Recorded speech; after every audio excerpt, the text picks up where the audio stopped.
నమస్తే, welcome to Shri media. నేను మీ విష్ణుప్రియ. రాజకీయంలో ప్రతిరోజు ఏదో కొత్త విషయం జరుగుతూనే ఉంటుంది. అధికార పక్షం ప్రతిపక్షాన్ని, ప్రతిపక్షం అధికార పక్షాన్ని విమర్శిస్తూనే ఉంటుంది. ఈ విమర్శలన్నీ చూస్తున్నప్పుడు ప్రజలకు రకరకాల సందేహాలు. అసలు ఏ పార్టీని నమ్మాలి? మనం ఓట్లేసిన పార్టీ నిజంగానే మనకు మంచి చేస్తుందా? భవిష్యత్ కాలంలో మళ్ళీ ఓటు వస్తే ఏ పార్టీకి వెయ్యాలి? ఇలాంటి సందేహాలు ఎప్పుడూ ఉంటూనే ఉంటాయి. మనం రాజకీయ నాయకులతో మాట్లాడితే ఏ పార్టీలో ఉన్నారో ఆ పార్టీ మంచిదనే చెప్తారు. కానీ పొలిటికల్ అనలిస్టులు మాత్రమే సరైన అవగాహనతో మనకి సరైన సంక్లిష్టమైనటువంటి సమస్యలకి సమాధానం చెప్పగలుగుతారు. వాళ్ళ మాటలు విన్నప్పుడే మనం ఏ పార్టీలకు అతీతంగా ఏ వ్యక్తిని ఎంచుకోవాలి, సమాజం బాగుండాలి అంటే ఎవరి వైపు నడవాలి అనేది మనకు ఖచ్చితమైన అవగాహన వస్తుంది. అందుకోసమే ఇప్పుడు మనతో పాటు ఉన్నారు వేల్పూరి శ్రీనివాస్ గారు, పొలిటికల్ అనలిస్ట్. మనం సార్తో మాట్లాడి కొన్ని రాజకీయ విశ్లేషణల గురించి తెలుసుకుందాం. నమస్తే సార్. నమస్కారం అండి. మేము చెప్పినట్లుగానే రాజకీయం ఎప్పుడూ ఒక ప్రశ్నార్థకమే కదా సార్. అయితే దాదాపు మీకు 30 ఏళ్ల అనుభవం ఉంది రాజకీయ రంగంలో. మీరు చాలా అనాలిసిస్లు చేశారు, చాలా డిబేట్లు కూడా చేశారు. ఈ అనుభవంతో చెప్పండి, ప్రస్తుతం ఉన్న యువత రాజకీయంలోకి రావడానికి వెనకడుగు వేస్తున్నారు. అసలు రాజకీయ రంగం వైపు రావాలి అనే ఆలోచన ఎవరికైనా ఒకరికిద్దరికి ఉన్నా రాజకీయం అంటే ఒక బురద, దాంట్లోకి వెళ్ళకూడదు, వెళ్తే అందరూ తిడతారు, ఇలా కారణం ఏదైనా కావచ్చు, రావడానికి మిగతా రంగాల్లో చూపించినంత ఆసక్తి రాజకీయ రంగంలోకి రావడానికి యువత చూపించట్లేదు. దానికి కారణం ఏంటి సార్? ఈ నిర్ణయం సరైందేనా? అంటే వాస్తవానికి గతంలో రాజకీయ రంగం అనేది ఒక ఉన్నతమైనటువంటి సేవా రంగం. దురదృష్టం ప్రస్తుత పరిస్థితుల్లో రాజకీయాల్లోకి యాంటీ సోషల్ ఎలిమెంట్స్ 90% వచ్చారు.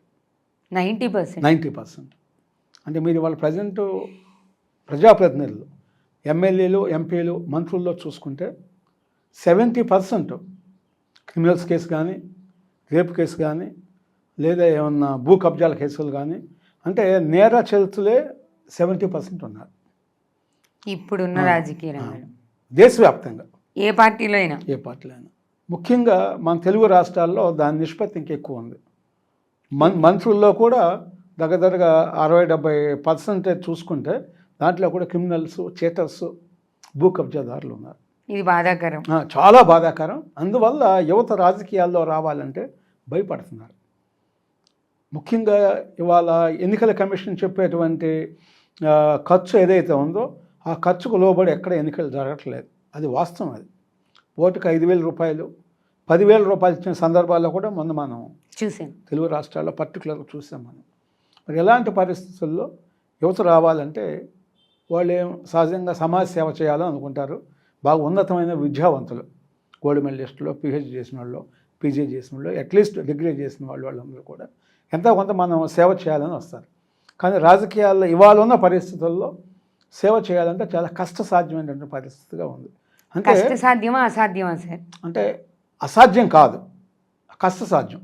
అంటే ఇక్కడ ఒక రిమోట్ కంట్రోల్, ముఖ్యమంత్రి అనే వ్యక్తి ఒక సచ్చీల్డ్ అయితే, అంటే మనకి అంబేద్కర్ గారు కూడా చెప్పారు, రాజ్యాంగాన్ని అమలు చేయాలంటే పరిపాలకుడు ఎవరైతే సీఎం ఉంటారో, సపోజ్ సీఎం కానీ పిఎం కానీ ఎవరైతే డెసిషన్ మేకర్ ఉంటారో వాళ్ళు కరెక్ట్ పర్సన్ ఉంటేనే అది ఇంప్లిమెంట్ అవుతుంది, లేకపోతే రాజ్యాంగం ఎక్కడ కూడా ఇంప్లిమెంట్ కాదని చెప్పారన్నమాట. అట్లాగే ఇవాళ ఎమ్మెల్యేలుగా, ఎంపీలుగా, మంత్రులుగా వీళ్ళు ఎంపికైన వాళ్ళందరూ కూడా 100 కోట్లు ఖర్చు పెడతాం రాజకీయాల్లో గెలవటం, ఎమ్మెల్యేలుగా, ఎంపీలుగా ఎన్నికవటం. తర్వాత మనం ఖర్చు పెట్టిన 100 కోట్లని 1000 కోట్లు ఏ విధంగా మనం దోచుకోవాలి, దాచుకోవాలనేటువంటి స్కీమ్ల మీదే ఉన్నారనేది చాలా స్పష్టంగా మనం, అంటే నేను గత 20 సంవత్సరాలు చెబుతున్నాను మీకు, ముఖ్యంగా 40 సంవత్సరాలు. సార్ ఇప్పుడు ఇక్కడ మీరు చెప్పినట్టు గెలవాలి అని పెట్టుబడి పెట్టడం, ఆ పెట్టుబడికి లాభాలతో తిరిగి వెనక్కి తీసుకోవడం, అంటే రాజకీయం ప్రస్తుతం ఒక రకమైన వ్యాపారం, మామూలు వ్యాపారం కాదు. భారతదేశంలో రాజకీయాన్ని మించినటువంటి వ్యాపారం ఏదీ లేదు. అసలు డబ్బులు పెట్టకుండా గెలిచే అవకాశం ప్రస్తుత రాజకీయాల్లో ఉందా? అంటే ఒక్క 1% వరకు ఛాన్స్ ఉంది. ఓన్లీ 1% గెలవచ్చు సార్ నిజంగానే డబ్బులు పెట్టకుండా. ఒక్క ఛాన్స్ వరకు, అంటే అనేక రాష్ట్రాల్లో ఏకగ్రీవంగా అయినటువంటి సందర్భాలు కూడా ఉన్నాయి. అందువల్ల 1% ఛాన్స్ ఉంది, 99% లేదు. అందువల్ల వాళ్ళ రాజకీయాల్లో పూర్తిగా ప్రక్షాళన జరగాల్సిన అవసరం ఉంది. మనకి అంబటి లక్ష్మణరావు గారు అని అలహాబాద్ హైకోర్టు చీఫ్ జస్టిస్గా చేశారు. ఆయన ఇటీవల మరణించారన్నమాట. ఆయన రాజకీయాల్లో నేర చరిత్రలు ఉండకూడదు అనేది ఒక పెద్ద ఉద్యమాన్ని తీసుకొచ్చారు ఆయన. దురదృష్టవశాత్తు ఏంటంటే ఆయన ఏదైతే ఆశయం ఉందో ఆశయం ఇంప్లిమెంట్ కాకుండానే ఇవాళ రాజకీయ నాయకుల్లో నేను చెప్పినట్టుగా 70-80% మోస్ట్ డేంజరస్ క్రిమినల్స్ రావటము, వాళ్ళు చివరికి ఎమ్మెల్యేలు, ఎంపీలు, మంత్రులే మహిళలని కిడ్నాపులు చేయటం ఇవన్నీ కూడా మనం చూస్తున్నాం మనం. కానీ సార్ ఇక్కడ ఒక విషయం అర్థం కావట్లేదు ఏంటంటే, ఒక గవర్నమెంట్ జాబ్కి అప్లై చేసుకున్నాం అనుకోండి, వాళ్ళు మన కాండక్ట్ సర్టిఫికేట్ ఎంక్వైరీ చేస్తారు. Yes. ఓ పోలీస్ డిపార్ట్మెంట్లో, ఓ ఐఏఎస్ డిపార్ట్మెంట్లో, మనం గ్రూప్స్ రాస్తాం, ఓ రెవెన్యూ డిపార్ట్మెంట్ ఏదైనా కావచ్చు. మనం ఒక గవర్నమెంట్ జాబ్కి అప్లై చేస్తున్నప్పుడు, ఎస్పెషల్లీ గవర్నమెంట్ సర్వెంట్స్గా వెళ్తున్నప్పుడు, హై అఫీషియల్స్గా వాళ్ళు ఖచ్చితంగా మన కాండక్ట్ని వెరిఫై చేస్తున్నారు. Definitely. వీళ్ళకి ఎక్కడైనా రిమార్క్ ఉందా, ఏమైనా కేసులు ఉన్నాయా, పోలీస్ కేసులు ఉన్నాయా, కేసులు నేర చరిత్ర ఉందా, ఫ్యామిలీ బ్యాక్గ్రౌండ్ ఎలా ఉంది, వీళ్ళు తీవ్రవాదులా, ఇంకేదన్నా Yes. ఇంకేదన్నా అని చెక్ చేస్తారు. మరి ఒక ఉద్యోగికే ఇంత పరిశీలన ఉన్నప్పుడు ఒక వ్యవస్థని నడిపించే నాయకుడికి ఇంకెంతో పరిశీలన ఉండాలి కదా. మరి ఇన్ని సంవత్సరాల రాజకీయ వ్యవస్థలో అలాంటి మార్పులు ఎందుకు తేలేదు? అంటే ఇక్కడ ఉన్నట్టు దురదృష్టం ఏంటంటే ఎవరైతే పాలకులుగా ఉన్నారో చట్టాలు వాళ్ళ చేతుల్లోనే ఉంటాయి. చట్టాలు కఠినమైన చట్టాలు చేయాలి. చేస్తే వీళ్ళందరూ కూడా ఎలిమినేట్ అయిపోతారు. చట్టం చేసిన వాళ్ళతో సహా వెళ్ళిపోతారు. చట్టం అయితే ఎవరైతే చేస్తారో వాళ్ళు కూడా ఎగ్జామ్టెడ్ ఏం కాదు, వాళ్ళు కూడా దాంట్లో వెళ్ళిపోవాలి. అందువల్ల ఏంటంటే మరి ఎంతో నిజాయితీ పరులు, ఎంతో నిస్వార్థంగా సేవ చేసే వాళ్ళు ఉన్నప్పుడు మాత్రమే చట్టాలు చేయడం జరుగుతుంది. అన్ని చట్టాలు చేయరు, ఎందుకంటే ఒక లిమిటేషన్స్ వరకే చట్టాలు చేస్తారు. పూర్తి స్థాయిలో చేస్తే 1%, 2% కన్నా కూడా ఉండరు. ఇవాళ ఉన్నటువంటి ఎమ్మెల్యేలో సపోజ్ మనం ఒక 175 మెంబర్స్ ఎమ్మెల్యేస్ చూసుకుంటే ఒక 5 మెంబర్సే ఉంటారు. కదా వాళ్ళందరూ కూడా డిస్క్వాలిఫికేషన్లోకి వెళ్ళిపోతారు. అందుకని వాళ్ళకి అనుకూలంగా చట్టాలు చేసుకుంటున్నారు అన్నమాట. అందువల్ల మన తెలంగాణ గవర్నమెంట్ చూసాం, కేసీఆర్ గారు భారతదేశంలో ఎక్కడా లేనటువంటి శాలరీస్ ఎమ్మెల్యేస్కి పెట్టారు. వేరే రాష్ట్రంలోనేమో 75,000 ఉండింది, ₹1,00,000 ఉండింది. ఇక్కడ మటుకు 3 లక్షలు 4 లక్షలు పెట్టారన్నమాట. ఒక ఎమ్మెల్యే జీతం అట్లా పెట్టారు. అయితే ఇక్కడ నేనేమంటున్నా అంటే, ఇందా మీరు చెప్పినట్టుగా ఒక కానిస్టేబుల్ జాబ్ రావాలంటే డెఫినెట్గా అతని మీద ఏం కేసులు ఉన్నాయి, అతను మర్డర్ కేసులు ఉన్నాడా, రేప్ కేసులు ఉన్నాడా, ఇంకో కేసులు ఉన్నాడా, భూ కబ్జా దాడని చూస్తారు. అదే ఇవాళ ప్రజాప్రతినిధులుగా ఎన్నికవటానికి, ఎమ్మెల్యే కానీ, ఎంపీ కానీ, ముఖ్యమంత్రి అవటానికి వాళ్ళ మీద 100 కేసులు ఉన్నా, మర్డర్ కేసులు ఉన్నా, రేప్ కేసులు ఉన్నా, మహిళలను కిడ్నాప్ చేసినా, ఎన్ని కేసులు ఉన్నా కానీ వాళ్ళు ఎమ్మెల్యే అవ్వచ్చు, ఎంపీ అవ్వచ్చు, మంత్రి అవ్వచ్చు, ముఖ్యమంత్రి అవ్వచ్చు. అంటే చట్టాల్లో ఎన్ని లొసుగులు ఉన్నాయి అనేది చాలా స్పష్టంగా వాళ్ళ సామాన్యమైనటువంటి ఓటర్ కూడా తెలిసింది. దురదృష్టం ఏంటంటే ఓటర్స్ కూడా అలాంటి వ్యక్తులనే ఎన్నుకుంటున్నారు. ఎందుకు ఎన్నుకుంటున్నారు? ఇద్దరు నిలబడితే ఒకళ్ళ మీద 10 కేసులు ఉంటే ఒకళ్ళ మీద 100 కేసులు ఉంటున్నాయి. 100 కేసులు ఉన్నాడేమో 5,000 ఇస్తున్నాడు, 10 కేసులు ఉన్నాడు ₹1,000 ఇస్తున్నాడు. నాకు 5,000 ఎవరు ఇస్తున్నారో నేను వాడికే ఓటేస్తాను, వాడి మీద 100 ఉంటే 200 ఉంటే నాకు వచ్చే నష్టం ఏంటి అనేది మాత్రమే ఆలోచిస్తున్నాడు. ఫర్దర్గా తర్వాత మనం అనుభవించాల్సి వచ్చేది, రాష్ట్రం అభివృద్ధి చెందదు అనేటువంటిది ఎక్కడా కూడా కామన్ ఓటర్కి లేదు. ఎందుకంటే అతనికి దాంతో అవసరం లేదు. ఆ రోజు ఓటేస్తారు, ఒక 5,000 తీసుకుంటాడు, లేదా మందు బాటలు తీసుకుంటారు, అవి వెళ్ళిపోతారు. ఏమనంటే నేను పోలీస్ స్టేషన్లో నేను నీకు చూసుకుంటా అంటారు కొంత లోకల్ లీడరు, అవి పలానా వాడు చూసుకుంటాడు కదా అని చెప్పేసి వాళ్ళకి ఓటేస్తారు. అంతే. అంతే తర్వాత జరిగేటువంటి నేరాలు కానీ, ఘోరాలు కానీ, అరాచకాలు కానీ ఏ విధంగా ఉంటాయి అనేది వాడికి అవసరం లేదు. పెరుగుతున్న రేట్లు కానీ, పరిస్థితులు ఏంతో సంబంధం లేదు, అభివృద్ధి ఏమి లేకపోయినా ఆ రోజు 5,000 ఇస్తే ఓటేసేస్తారు. అందువల్ల ఏమైంది, వాళ్ళ ప్రజాప్రతినిధులుగా వచ్చే వాళ్ళందరూ కూడా వాళ్ళ వ్యాపారులే వస్తున్నారు. వాళ్ళ టాటా బిర్లాలు లేదా ఇంకొకళ్ళు మన రిలయన్స్ వాళ్ళు ఆలీలు చూసుకుంటే ఒక 80 సంవత్సరాలు 90 సంవత్సరాలు ఒక 100 years పట్టింది వాళ్ళ స్థాయి రావడానికి. కానీ రాజకీయాల్లో అవసరం లేదు, కేవలం ఒక 2 yearsలోనే ఆ స్థాయికి వెళ్ళిపోవచ్చు ఫైనాన్షియల్గా. అంటే కొన్ని వేల కోట్లు మనకు ప్రాజెక్ట్స్ ఉన్నాయి, లాభసాటైన వ్యాపారం. ఇప్పుడు ఇరిగేషన్ ప్రాజెక్ట్స్ ఉన్నాయి, లేదా హైవేస్ అథారిటీస్ ఉంటాయి, చాలా అంటే డిఫరెంట్ వర్క్స్ ఉంటాయి గవర్నమెంట్లో. వీటన్నిటిలో మేజర్ షేర్గా కమిషన్ పెట్టుకుంటున్నారు. 1,00,000 కోట్లు అయితే 25,000 కోట్లు నాకు ఇస్తేనే నేను నీకు శాంక్షన్ చేస్తా అంటారు. ఆటోమేటిక్గా చేయాల్సిందే అన్నమాట. ల్యాండ్స్ ల్యాండ్స్ కూడా మా కేసీఆర్ కానీ అక్కడ జగన్ ఉన్న ఎవరున్నా కూడా ల్యాండ్స్ కూడా ఇండస్ట్రియలిస్టులకు వాళ్ళకి ఏదో అత్త సొమ్ము దానం చేసినట్టుగా ఇచ్చేశారు. అంటే దాని కాస్ట్ ఏమో 1000 కోట్లు ఉండేది, వాళ్ళకి కేవలం 10 కోట్లకి 20 కోట్లకి ఇస్తారు.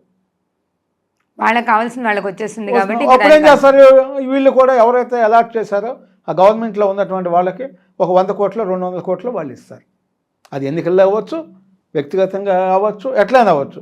ఎప్పుడైతే 1000 కోట్ల ల్యాండ్ మీకు 10 కోట్లకు వచ్చిందో మీరేం చేస్తారు? మీరు సహజంగా 100 కాదు 200 కోట్లైనా వాళ్ళకి అంతే. అక్కడ 1000 పెట్టే బదులు ఇక్కడ ఒక 100 పెడితే. అందువల్ల ఏంటంటే ఇక్కడ హైకోర్టు కూడా, తెలంగాణ హైకోర్టు కూడా కేసీఆర్ కూడా చివాట్లు పెట్టింది. మీరు ఏ రూల్ ప్రకారం అసలు ఇంత చీప్గా మీరు ఇస్తున్నారు, దీనికి ఒక పద్ధతి ఉందా లేదని చెప్పేసి దాన్ని క్యాన్సిల్ కూడా చేసిన సందర్భం జరిగింది. అంటే న్యాయ వ్యవస్థ కూడా చాలా పటిష్టంగా ఉండాలి. ఎప్పటికప్పుడు వ్యక్తులు అనే కాదు, రాజకీయ వ్యవస్థలో ముఖ్యమంత్రి తప్పు చేసినా, ప్రధానమంత్రి తప్పులు చేసినా, ఎవరు చేసినా కూడా దాని మీద, ఎందుకంటే అక్కడ వేల కోట్ల రూపాయలు మనీ ఇన్వాల్వ్మెంట్ ఉండేది, ప్రజాధనం. అది ప్రజాధనం. అది మనం రోడ్లు వేసుకోవచ్చు, ఇరిగేషన్ ప్రాజెక్టులు పెట్టుకోవచ్చు, దేనికైనా కూడా స్కూల్స్ కన్స్ట్రక్షన్ చేసుకోవచ్చు, ఏదైనా ప్రజల ధనమే కదా. అదే ప్రజాధనం పట్ల బాధ్యత న్యాయ వ్యవస్థలకు ఎక్కువ ఉండాలన్నమాట. సుమటోగా కేసు బుక్ చేస్తే వెంటనే దాని మీద యాక్షన్ తీసుకుంటే ఇంకొక గవర్నమెంట్ చేయటానికి కూడా సాహసించదు. అట్లా కాకుండా న్యాయ వ్యవస్థ కూడా ఏం చేస్తుంది, చూస్తూ ఉంటుంది. ఈలోపు దొంగలు ఊళ్ళు పంచుకున్నట్టు నేను ఒక విలేజ్ పంచుకుంటున్నాను, వాళ్ళు ఒక విలేజ్ పంచుకుంటున్నారు అన్నమాట. మరి ఇది మీడియాలో వస్తుంది. మాలాంటి రాజకీయ విశ్లేషకులు మేము రెగ్యులర్గా మన సిరి మీడియా లాగా అన్నిటిలో కూడా మనం దాని మీద డిబేట్లు చేస్తున్నాం.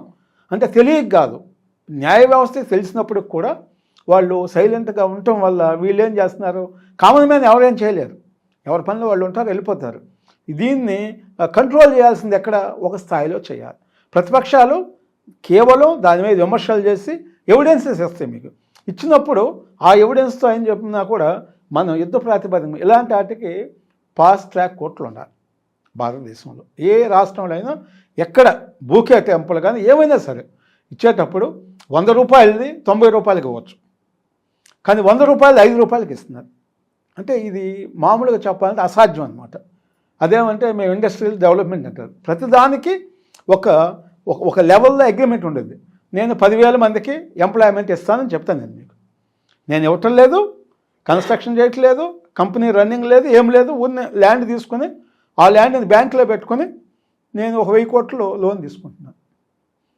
ఏ వర్క్ చేయకుండా గవర్నమెంట్ నుంచి నేను ల్యాండ్ తీసుకుని ఆ ల్యాండ్ని గవర్నమెంట్లో బ్యాంకులో తనఖా పెట్టి నేను దాని మీద ఒక 500 కోట్లు 1000 కోట్లు తీసుకుని మళ్ళీ బ్యాంకులను కూడా నేను మోసం చేస్తున్నాను. శుభ్రంగా 1000 కోట్లతో నా వ్యాపారాన్ని నేను అభివృద్ధి చేసుకుంటాను. అంటే నేను ₹1 ఖర్చు పెట్టకుండా గవర్నమెంట్తో నేను టైఅప్ అయ్యి గవర్నమెంట్కి బినామీగా ఉండి, టైఅప్ మీన్స్ బినామీగా ఉండి ఇద్దరం, ఒక ముఖ్యమంత్రి ఒక ఇండస్ట్రియలిస్ట్, వాళ్ళు కుమ్మక్కయ్యి ప్రజాధనాన్ని హోల్సేల్గా డ్యూటీ, వాళ్ళిద్దరు బెనిఫిట్ అవుతున్నారు. కానీ ప్రజలు పూర్తి స్థాయిలో నష్టపోతున్నారు. ప్రజాధనం ఇవాళ చూశాను, ఆంధ్రప్రదేశ్ అప్పుల్లో నంబర్ 1గా ఉన్నారు భారతదేశంలో. అంటే రుణం తీసుకున్న వాళ్ళు 100కి 60% రుణాలు తీసుకుని ఉన్నారు. ప్రతి ఒక్కళ్ళ మీద రుణం ఉంది. ఇండియాలో టాప్ రేట్ ఏదంటే ఆంధ్రప్రదేశ్ అని చెప్పేసి అది. ఇప్పుడు మనం జనరల్ అనాలిసిస్ ఇప్పటి వరకు మీరు చెప్పారు కదా సార్. ఇప్పుడు ఆంధ్రప్రదేశ్ టాపిక్ వచ్చింది కాబట్టి గత ప్రభుత్వాన్ని, ఈ ప్రభుత్వాన్ని రెండింటినీ విశ్లేషిస్తే, వీళ్ళు కూడా వచ్చి పరిపాలన మొదలు పెట్టారు కదా, మీకు ఏ ప్రభుత్వం ప్రజలకు కొంతవరకు మేలు చేయగలదని మీరు అనుకుంటున్నారు? అంటే ఏ ప్రభుత్వం అయినా కూడా ప్రజల దృష్టిలో వాళ్ళ యొక్క జీవన విధానాన్ని పెంచాలి. నెంబర్ 1 అంటే వాళ్ళకి అవకాశాలు కల్పించాలి. ఇందాక మీరు అన్నారు కదా, ఆంధ్రప్రదేశ్ భారతదేశంలో మొట్టమొదటి స్థానంలో ఉంది అప్పుల్లో అని. దీనికి గల కారణం ఎవరు? అదే నేనేమంటున్నా అంటే వీటన్నిటి కారణం పాలకులే, ప్రభుత్వాలే కారణం. ప్రభుత్వాలు ఎప్పుడైతే ప్రజలను దృష్టిలో పెట్టుకుని ఉపాధి కల్పన చేయడానికి ఇండస్ట్రియలిస్టులు కానీ లేదా చేతి వృత్తి వాళ్ళకి లోన్స్ ఇస్తే, వాళ్ళు కూడా ఒక 10 మంది కలిపి డ్వాక్రా అసోసియేషన్ ఉంది, వాళ్ళకు ఒక సపోజ్ ఒక 10 లక్షలు ఇస్తే వాళ్ళు దాన్ని ఒక 25 లక్షలు 30 లక్షలు చేసుకుంటారు. అందరూ 10 ఫ్యామిలీస్ ఇది అవుతాయి అన్నమాట. అట్లా కాకుండా వాళ్ళకి మనం 100 రూపాయలు ఇచ్చామనుకోండి, ఆ 100 రూపాయలతో సాయంత్రం భోంచేసి వెళ్ళిపోతారు. అంటే వాళ్ళకి డబ్బులు ఇవ్వటం కాకుండా, అంటే మినిమం లెవెల్లో చేయండి. ఎవరికైనా 100% బిలో పావర్టీ లైన్ ఎవరైతే ఉంటారో వాళ్ళ వరకు మనం ప్రభుత్వ సంక్షేమాలు కొంతవరకు చేయవచ్చు. అట్లా కాకుండా మితిమీరి చేస్తే ఏమైందంటే రాష్ట్రం అప్పుల్లోకి వెళ్తుంది. నెంబర్ 1. నెంబర్ 2, ఇప్పుడు ఉచిత బస్సులో కూడా కొన్ని పెట్టారు. దాంట్లో 5 లక్షల రూపాయలు శాలరీ ఉన్న వాళ్ళు కూడా ఉచిత బస్సే ఎక్కుతున్నారు. ఉచిత బస్సు ఎవరికి? Below poverty line, white card ఉన్న వాళ్ళకు ఏదో ఒక దానికి ఒక నామ్స్ పెట్టి ఎవరికి అవసరమో వాళ్ళకి డెఫినెట్గా. అయితే ఆ బస్సులో 50 మంది ఎక్కుతుంటే 50 మంది బిలో పవర్టీ లైన్ వాళ్ళు కాదు. ఆ 50లో ఒక 20 మంది అన్ని రకాలుగా నెలకు 1 లక్ష రూపాయలు శాలరీ ఉన్న వాళ్ళు కూడా ఉన్నారు. వాళ్ళు కూడా టికెట్ తీసుకోవట్లేదు. ఎందుకు? ఉచితంగా నేను ఎందుకు తీసుకోవాలనేటువంటి అంటే సోషల్ రెస్పాన్సిబిలిటీ అని ఎక్కడా కూడా మనకి కనపడట్లేదు. అంటే నేను పర్టికులర్గా ఉచిత బస్సు అని అంటలేదు, జనరల్గా చెప్తున్నాను నేను మీకు. అంటే ఫ్రీ సంక్షేమ పథకాలు ఇస్తున్నంత ఫ్రీ కాలం అంటే తీసేసుకుంటున్నారు. నేను ఎలిజిబిలిటీ లేకపోయినా కూడా అది తీసుకుంటున్నాను. అది జరుగుతుంది. అట్లాగే హౌసెస్లో కూడా క్యాపబిలిటీ ఉన్న వాళ్ళకు కూడా ఇస్తున్నారు. అక్కడ ఎందుకు ఇస్తున్నారు? వీళ్ళు మా పార్టీ నాయకుడు, మా పార్టీ కార్యకర్త, లేదా నాకు అన్షర్డ్గా ఉన్నాడు అని చెప్పేసి పార్టీ కార్యకర్తలకి ఇవ్వటం జరుగుతుంది. ఇవన్నీ కాకుండా ఎడ్యుకేషన్ కానీ అదే విధంగా హెల్త్ కానీ ఫ్రీ చేస్తే అప్పుడు వీటన్నిటితో పని లేదు, ఈ సంక్షేమ కార్యక్రమాలతో పని లేదు. అందరూ చదువుకుంటారు, ఒక స్థాయిలో ఉంటారు, వాళ్ళు ఏదో ఒక రకంగా ఉపాధి కోసం పని చేసుకోవడానికి అవకాశం ఉంటుంది. ఇప్పుడు చాలామంది చెప్తుంటారు సార్, ఎడ్యుకేషన్ కానీ హెల్త్ కానీ ఫ్రీ చేస్తే బాగుంటుంది అని. అంటే పూర్తిగా ఫ్రీ చేయకపోవచ్చు, కానీ మన దగ్గర 2 తెలుగు రాష్ట్రాల్లో కూడా గవర్నమెంట్ స్కూల్స్ ఉన్నాయి, గవర్నమెంట్ హాస్పిటల్స్ ఉన్నాయి. ఇప్పుడు గవర్నమెంట్ స్కూల్స్లో భోజనం పథకం కూడా పెట్టి మరి అది ఫ్రీ ఎడ్యుకేషనే కదా, దాన్ని సమాజం ఎంతవరకు సమర్థిస్తుంది? ఎంతమంది ధైర్యంగా గవర్నమెంట్ స్కూల్కి పంపిస్తున్నారు? అంటే నేను మీకు ఒక విషయం చెప్తాను చాలా క్లియర్గా. ఉచితము అనేది ఎందుకంటే ఎడ్యుకేషన్ ఉంటే ప్రపంచంలో ఏదైనా సాధించడానికి అవకాశం ఉంటుంది. అన్ఎడ్యుకేటెడ్ అనుకోండి, నాకు భాష రాదనుకోండి, నేను ఎవరితో మాట్లాడుతాను? నేను డెవలప్ అవ్వాలంటే నాకు చదువు ఉండాలి. చదువు ఉంటే నేను 10 మందితో మాట్లాడుతాను, 10 విషయాలు తెలుసుకుంటాను. ఏ బిజినెస్ బెటర్గా ఉంది, ఏది ప్లస్ ఏంటి మైనస్ ఏంటి అన్ని విషయాలు తెలుసు. నాకు తెలియదు అనుకోండి, నేను పూర్తిగా మీ మీద ఆధారపడాలి. మీరు ఏది చెప్తే అది చేయాలి, ఏది చెప్తే అది చెప్తే జైలుకి వెళ్ళాల్సి వస్తుంది. మనం చూసాం కదా, ఐఏఎస్ ఐపీఎస్ వాళ్ళు కూడా ప్రభుత్వాలు చెప్పినట్టుగా తప్పుడు పనులు చేయటం వల్ల వాళ్ళు కూడా జైలుకి వెళ్ళారు.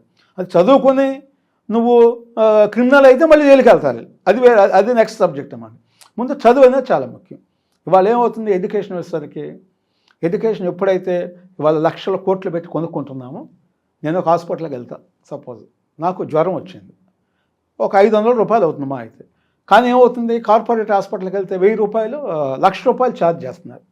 ఒక 10 డేస్ నన్ను హాస్పిటల్లో పెడుతున్నారు, రోజుకు 10,000 వేస్తున్నారు, అయ్యి కలిపి 1,00,000 రూపాయలు చేస్తున్నారు. అంటే జ్వరం వస్తే కామన్ మ్యాన్ కూడా 1,00,000 రూపాయలు బిల్ చేస్తున్నారు. అదేమంటే గవర్నమెంట్ నాకు ఫ్రీగా ఇస్తుంది కదా, నేను కూడా ఇంటికి వెళ్తా అంటలేదు, హ్యాపీగా ఏసీ రూమ్లో అపోలోలో పడుకుంటా అంటున్నాను. నేను ఎందుకు ఎక్కువ ఉన్నానంటే నేను అపోలో హాస్పిటల్లో ఉన్నా, ఆరోగ్యశ్రీ ఉంది కదా, ఆరోగ్యశ్రీ ఉంది అంటున్నారు. అయితే ఈ ఆరోగ్యశ్రీ అనేది ఎంత పెద్ద స్కామ్ అంటే భారతదేశంలో దీనికి మించిన స్కామ్ లేదు. ఆరోగ్యశ్రీ నేను లాస్ట్ టైం దగ్గర ఒక 10 డిబేట్లో కూడా చెప్పాను. నేను సపోజ్ గుంటూరులో గవర్నమెంట్ హాస్పిటల్ ఉంది, అక్కడ ఒక 10 CRతో 10 కోట్లతో ఒక మెడికల్కి సంబంధించి పరికరాలు కొంటే అది ఒక 50 సంవత్సరాలు 8 సంవత్సరాలు వస్తాయి. కానీ ఆ 10 కోట్లతో 1000 కోట్ల వాల్యూ చేసేటువంటి మనం పరీక్షలు చేయవచ్చు. కానీ వీళ్ళు ఏం చేస్తున్నారు, అక్కడ ₹1 కూడా ఖర్చు పెట్టకుండా బయట కార్పొరేట్ హాస్పిటల్స్కి పంపుతున్నారు. వీళ్ళు ఏం చేస్తున్నారు, 1000 కోట్లు వేసి దాంట్లో ఒక 50% ఆ కన్సర్న్ సీఎం ఎవరో ఉంటారు కదా, వాళ్ళకి పంపుతున్నారు. ఎలక్షన్ ఖర్చులు కానీ వాటి కానీ ఇటు కానీ ఒక 10 హాస్పిటల్స్ ఇచ్చేస్తే అలా 100 కోట్లు ఇస్తున్నారు. వీళ్ళకి 1000 కోట్లు నాకు వచ్చేటప్పుడు నేను ఇందాక మనం అనుకున్నాం ఇరిగేషన్ ప్రాజెక్ట్స్లో, అట్లా 100 కోట్లు నేను ప్రభుత్వానికి ఇవ్వడానికి ఏముంది? అంటే 1000 కోట్లు వచ్చినప్పుడు 1000 రూపాయలు ఉంటే 100 రూపాయలు ఇస్తాం కదా ఆటోమేటిక్గా. అంటే నేను అనేక సార్లు ఈ ఆరోగ్యశ్రీ దాని మీద కూడా ఎందుకు చెప్పానంటే, మెడికల్లో ఎందుకు ఫ్రీ చేయాలన్నా అంటే, ప్రతి జిల్లాలో డిస్ట్రిక్ట్ హెడ్ క్వార్టర్స్లో హాస్పిటల్స్ కట్టవచ్చు. ఒకసారి మేము ఇక్కడ సరోజిని హై హాస్పిటల్కి వెళ్ళాం మా ఫ్రెండ్తో పాటు హైదరాబాద్లో. ఆంధ్రప్రదేశ్లో అంటే తెలంగాణ ఉన్న వాళ్ళందరూ కూడా ఇక్కడికే రావాలి, ఐ హాస్పిటల్కే రావాలి, సరోజిని హాస్పిటల్. ఏ డిస్ట్రిక్ట్లో ఆ డిస్ట్రిక్ట్లో ఉంటే సమస్య ఉంది. ఇక్కడ రావాలంటే ఎక్కడ ఆదిలాబాద్లో ఉన్న వాళ్ళు కానీ వరంగల్లో ఉన్న వాళ్ళు కానీ ఒక రోజంతా పోతుంది. అసలు ఒక పేషెంట్ రావాలంటే, వాడు పేషెంట్గా రావాలంటే కష్టము, వచ్చి మళ్ళీ వెళ్ళాలన్నా కూడా చాలా ఇబ్బంది. కానీ డిస్ట్రిక్ట్ హెడ్ క్వార్టర్స్లో ఎక్కడికక్కడ పెట్టినా కొంతవరకు న్యాయం జరుగుతుంది. కానీ ఆ పరంగా ఎవరు ప్రయత్నాలు చేయట్లేదు. మేము మీకు 10 లక్షలు ఇస్తాము, లేదా ₹1 కోటి ఇస్తాము, 5 ఎకరాలు ఇస్తాము అంటున్నారు. కానీ అందరికీ ఉపయోగపడేది పేద ప్రజలు ముఖ్యంగా పేద ప్రజలందరికీ ఉపయోగపడే కార్యక్రమం ఎడ్యుకేషన్ విషయంలో తీసుకున్నా, మీకు ఇది హెల్త్ విషయంలో తీసుకున్నా కూడా చేయట్లేదు. ఏ ప్రభుత్వం కూడా తెలంగాణ ఆంధ్రప్రదేశ్ అని కాదు అది, ఏ ప్రభుత్వాలైనా కూడా చేయట్లేదు. దానివల్ల ఏమైంది, మెడికల్ మాఫియా చాలా పెద్ద స్థాయిలో విచ్చలవిడిగా వీరంగం చేస్తుంది అన్నమాట. దాన్ని ఎందుకు కంట్రోల్ చేయట్లేదు, ప్రభుత్వమే ఆ మాఫియాలో ఉంది. ప్రభుత్వం కమిషన్ తీసుకుంటుంది కాబట్టి చేయరు. మీకు ఇంకొక పెద్ద జోక్ చెప్తాను. నేను ఒక హాస్పిటల్లో ఉన్నా, సపోజ్ నాకు ఒక 5,000 రూపాయలు మెడిసిన్స్ రాశారు. సరే మా బ్రదర్ ఉండి, నేను బయట మనకు మెడికల్ షాప్ ఉంది, ఒక 1 మంత్ తర్వాత ఇవ్వచ్చు, మన దగ్గర ఇప్పుడు డబ్బులు లేవు కదా, వెళ్ళి తీసుకుంటానంటే వాళ్ళు ఏమంటారంటే, మీరు మా హాస్పిటల్లోనే మెడిసిన్స్ తీసుకోవాలి, బయట తీసుకుంటే మేము మీకు ట్రీట్మెంట్ చెయ్యం, అవసరం లేదు ఇవన్నీ, బయట 5,000 అవుతాయి కదా, మా దగ్గర అయితే మాకు 3,000 కమిషన్ వచ్చేది, 2,000 మందులు, అది మీరు బయట తీసుకుంటే 3,000. మేము రాసేది ఎందుకు మీకు మెడిసిన్స్, ఇక్కడ తీసుకోవాలి, అది కూడా మా కమిషన్ కోసం. వాళ్ళు కూడా ఏం చేస్తున్నారు, ఒక మెడిసిన్ 100 రూపాయలు రాయాల్సిన మెడిసిన్ నా దగ్గర షాప్ అంటే 2,000 రాస్తున్నాను. అంటే ఇవన్నీ కూడా నగ్న సత్యాలు. మన ద్వారా, మన మీడియా ద్వారా బయటికి వెళ్ళాలి ఇవన్నీ కూడా. అట్లాగే ఎడ్యుకేషన్ కూడా ఇవాళ గతంలో 1,000 రూపాయలు ఉంటే 1 ఇయర్ అయిపోయేది 30-40 సంవత్సరాల క్రితం. ఇవాళ ఏమైంది, సంవత్సరానికి వచ్చేసరికి 3 లక్షలు 4 లక్షలు ఖర్చు అయ్యేటువంటి పరిస్థితి. ఏసీ రూమ్స్, వాళ్ళకి ఫెసిలిటీస్, అంటే 5 స్టార్ ఫెసిలిటీస్ ఇస్తున్నారు స్టూడెంట్స్కి. ఎప్పుడైతే ఆ ఫెసిలిటీస్లో నేను ఢిల్లీ పబ్లిక్ స్కూల్లో చదవలేదు అంటే మనల్ని అవమానంగా చూస్తున్నారు. కానీ ఇప్పుడు నేను అడిగింది అదే కదా సార్, ఇప్పుడు గవర్నమెంట్ స్కూల్స్ ఉన్నాయి కదా, ఎందుకు సమాజం గవర్నమెంట్ స్కూల్స్ గవర్నమెంట్ స్కూల్స్లో ఒక టార్గెట్ పెట్టాలి, ఇంత పర్సంటేజ్ పాస్ అవుట్ రావాలి, తర్వాత ఇంత అటెండెన్స్ ఉండాలి, ఇవన్నీ పెట్టాలి. ఇవన్నీ పెట్టకుండా వాళ్ళకి ఏ విధమైన బాధ్యతలు పెట్టకుండా కేవలం శాలరీస్ ఏదో ఇచ్చేసి మీ ఇష్టం ఉంటే తీసుకోండి లేకపోతే అన్నారు. తర్వాత ఎవరైతే లెక్చరర్స్ కానీ మన టీచర్స్ కానీ ఉన్నారో వాళ్ళ పిల్లలు కూడా ప్రైవేట్ స్కూల్లో పెడుతున్నారు. గవర్నమెంట్ ఎంప్లాయీ కంపల్సరీగా ఆ స్కూల్లోనే ఉండాలి అనే నిబంధన ఉంటేనే నువ్వు అక్కడ పర్ఫెక్ట్గా చెప్పడానికి అవకాశం ఉంటుంది. నువ్వేమో ప్రైవేట్ స్కూల్లో 1,00,000 రూపాయలు ఇచ్చేసి అక్కడ జాయిన్ చేపిస్తున్నావు. వేరే పిల్లలు ప్రభుత్వం దాని మీద ఏమన్నా ఇది ఉందంటే పర్యవేక్షణ ఉందంటే లేనప్పుడు ఎక్కడైతే పాస్ అవుట్ లేదో మినిమం 40% ఉందో అక్కడ ఉన్నటువంటి టీచర్స్ని రిమూవ్ చేసాయి, ఉద్యోగాల నుంచి తొలగించేసాను. మరి ఏదో ఒక యాక్షన్ ఉండాలి. మీ పిల్లలు ఇక్కడ చదవాలి, మీకు ఇంత పర్సెంటేజ్ రావాలి, ఈయన 1,00,000 రూపాయల జీతం ఇక్కడ తీసుకొని ఆ 1,00,000 రూపాయలు ప్రైవేట్ స్కూల్కి ఖర్చు పెట్టి ఎట్లా కూడా. అందువల్ల మనకి టీచర్స్ అదేవిధంగా తల్లిదండ్రులు మనం పిల్లలను ముగ్గురిని దృష్టిలో పెట్టుకొని చూడాలంటే ఉన్నతమైనటువంటి ప్రమాణాలు ఉండాలి. తర్వాత పాస్ గ్యారంటీ అనేది ఒక 50% ఎంతో డెఫినెట్గా ఉండాలి. ఇప్పుడు కొన్ని స్కూల్స్లో మనం చూస్తున్నాం 100కి 95 మంది పాస్ అవుతారు, కొన్ని స్కూల్స్లో 100కి 10 మందే పాస్ అవుతారు. మరి పాస్ అయినప్పుడు 90 మంది ఫెయిల్ అవడానికి కారకులు ఎవరు? డెఫినెట్గా ఆ టీచర్ మీద బాధ్యత ఉండేది. మరి దాని మీద కన్సర్న్ పర్సన్స్ మీద యాక్షన్ ఉండాలి కదా. విద్యాశాఖ ఎందుకు ఉంది, డిఈఓలు ఎందుకు, మరి అన్ని స్థాయిల్లో మరి కొన్ని 100 మంది ఎంప్లాయీస్ ఉంటారు కదా గవర్నమెంట్, వాళ్ళంతా ఏం చేస్తున్నారు? మంత్లీ రిపోర్ట్స్ ఏంటి, మీకు ఏమైనా పర్యవేక్షణ ఉందా అంటే లేదు. అంటే ప్రభుత్వానికి బాధ్యత లేకపోవటం వల్ల. అంటే ఈ ప్రభుత్వం ఏదైతే నడుపుతుందో ఆ ప్రభుత్వ యంత్రాంగం మీదే, ప్రభుత్వ విద్యాలయాలు, ప్రభుత్వ వైద్యాలయాల మీదే వాళ్ళకి విద్యాలయాలు వ్యాపారాలుగా మారిపోయినాయి. దానికి ప్రభుత్వమే సహకరిస్తుంది, ఇక్కడ ఉన్న దురదృష్టం. అట్లా అదేవిధంగా మెడికల్ మాఫియా కూడా భారతదేశంలో చాలా మోస్ట్ డేంజరస్ మాఫియా వాళ్ళు. మనం కరోనా టైంలో చూసాం, 500 రూపాయల మెడిసిన్, అది రెడీ రిసీవర్ ఏదో దాని పేరు, 500 రూపాయల మెడిసిన్ని 1,00,000 రూపాయలకి అమ్మారు. మరి ప్రభుత్వం ఏం చర్యలు తీసుకుంది? అలాంటి వాళ్ళని దేశద్రోహులుగా డిక్లేర్ చేసి వాళ్ళకి మరణశిక్ష వేయాలి, అప్పుడు సాధ్యమవుతుంది. దానివల్ల ఏమైంది, రూపాయి లేని వాడు కూడా అప్పు చేసి 1,00,000 రూపాయలు పెట్టి, అంటే అది వేసుకుంటే బతుకుతామనే గ్యారంటీ ఏం లేదు. ఆశ కోసం చేస్తారు. డబ్బులు ఉన్న వాళ్ళు ఎదురు 10 లక్షలు పెట్టుకుంటారు, అది వేరే ఇష్యూ అనమాట. 500 ఎప్పుడైతే 1,00,000 రూపాయలకి అమ్మారో అమాయకులు కూడా తీసుకోవడం, వీళ్ళు అప్పులు పాలవటము, అసలు కరోనాతో కొంత ఎఫెక్ట్ అయ్యి ఈ అప్పులతో కొంత ఎఫెక్ట్ అయ్యి 100% వాళ్ళు చనిపోవడం కూడా జరిగిందన్నమాట. అనేక 100 మంది మరణాలకు కారణం ఏంటంటే ఆ రోజు ఇట్లా కరోనాలో ఇట్లా మెడికల్ మాఫియా విజృంభించి దోచుకోవటం. ఆ రోజు కూడా మీరు గమనించుంటారు, హాస్పిటల్స్కి వెళ్తే అసలుకి చిన్న వైద్యం 100 రూపాయలది కూడా 50,000 వేసేసేవాళ్ళు బిల్లు. అమ్మ మీకుందంటే సమస్య అవుతుంది, అన్ని టెస్టులు చేయించుకోవాలి అని చెప్పేసి అసలు నిజంగా 10 సంవత్సరాలు బతికేవాడిని భయపెట్టి 10 రోజుల్లో చనిపోయేటువంటి పరిస్థితులు చేశారు, చనిపోయారు. అంటే నాకు తెలిసిన వాళ్ళు కూడా కొంతమంది ఉన్నారు, వాళ్ళు కూడా హాస్పిటల్కి వెళ్ళినా బాగున్నారు. హాస్పిటల్కి వెళ్ళిన 4 రోజుల తర్వాత అటు ఇటు అందరం చూసి వీళ్ళు కూడా మనం కూడా ఉండటానికి గ్యారంటీ లేదని చనిపోయిన సందర్భం ఉంది. అంటే ప్రభుత్వం ఎప్పుడైతే పర్యవేక్షణ లేదో మీ మీద యాక్షన్ తీసుకుంటాము అనేటువంటి లేనప్పుడు ఒక బాధ్యతని డాక్టర్స్ కానీ యువతలో ఉన్నటువంటి ఎడ్యుకేషన్లో ఉన్నటువంటి స్కూల్స్ కానీ ఇవన్నీ కూడా వాళ్ళు విచక్షణారహితంగా ప్రవర్తించినప్పుడు ప్రభుత్వాలు చర్యలు తీసుకోవాలి. తీసుకోలేనప్పుడు వ్యవస్థ మొత్తం సర్వనాశనం అవుతుంది. సరే, ఇప్పుడు మనం ప్రభుత్వాల గురించి మాట్లాడుకుంటే మన తెలంగాణ రాష్ట్రంలో కేసీఆర్ గారు 2 సార్లు ముఖ్యమంత్రిగా పనిచేశారు. ఇప్పుడు మళ్ళీ కాంగ్రెస్ గవర్నమెంట్ వచ్చింది. ఇప్పుడు వీళ్ళకి 11 నెలల కాలంలో కాంగ్రెస్ పరిపాలనపై ఏం చెప్తారు? అంటే వీళ్ళు నిజంగానే ప్రజలకు ఇచ్చిన 6 గ్యారెంటీలు హామీలు అమలు చేసే ప్రక్రియలో ఉన్నారా? వీళ్ళు చేసే ప్రతి పని ప్రజారంజకమేనా అంటారా? ప్రజలకి ఉపయోగపడే పనులే ప్రస్తుతం ఉన్నటువంటి తెలంగాణ రాష్ట్ర ప్రభుత్వం చేస్తుందా? అంటే ప్రస్తుతం రేవంత్ రెడ్డి గారు వచ్చి ఏదో ప్రజలకు ఏదో చేయాలనేటువంటి కసి అయితే ఆయనలో కనపడుతుంది, స్పష్టంగా మనం చూస్తున్నాం. ఆ పరంగా ప్రయత్నాలు చేస్తున్నారు. కొన్ని సంక్షేమ కార్యక్రమాలు అవి స్టార్ట్ చేశారు, జరుగుతుంది. అయితే ప్రతి దాంట్లో కూడా కొన్ని లోటుపాట్లు ఇవన్నీ ఉంటాయి. వాటిని సరి చేసుకోవాల్సినటువంటి బాధ్యత కూడా ప్రభుత్వానికి ఉండేది. అట్లా కాకుండా ప్రతిపక్షాలు మనం క్వశ్చన్లు చేస్తే వాళ్ళని అరెస్టులు చేయటం, వాళ్ళ మీద కక్ష సాధింపులు చేయటం, ఇవన్నీ కూడా ప్రభుత్వం చేస్తుంది, మనం చూస్తున్నాం. అవన్నీ కూడా కరెక్ట్ కాదు. అంటే మీరు చేసేటప్పుడు వాటిలో లోటుపాట్లు ఉంటే ప్రతిపక్షాలు మన నోటీస్ తీసుకొస్తే వాటిని మనం సరి చేసుకోవాల్సినటువంటి బాధ్యత ఉంది. ఏ రాజకీయ పార్టీలు అయినా కూడా, ఆ పార్టీ ఈ పార్టీ అయినా కాదు. మరి మీరు కేసీఆర్ గారు గురించి చెప్పారు. గతంలో కేసీఆర్ గారు మరి తెలంగాణ ఉద్యమంలో ఉండి ఆయన ముఖ్యమంత్రి అయ్యారు. తర్వాత తెలంగాణలో అనేక మంది ఉద్యమకారులకి అన్యాయం చేశారు. అంటే వాళ్ళందరికీ కూడా ఒక ఉన్నతమైనటువంటి పదవులు ఇస్తే తెలంగాణ కోసం ప్రాణత్యాగం చేసినటువంటి శ్రీకాంతాచారి వాళ్ళ తల్లి దగ్గర నుంచి మరి అదేవిధంగా మా డిఎస్పీ ఉన్న నళిని అనమాట, అమ్మాయి కూడా రిజైన్ చేసిందన్నమాట.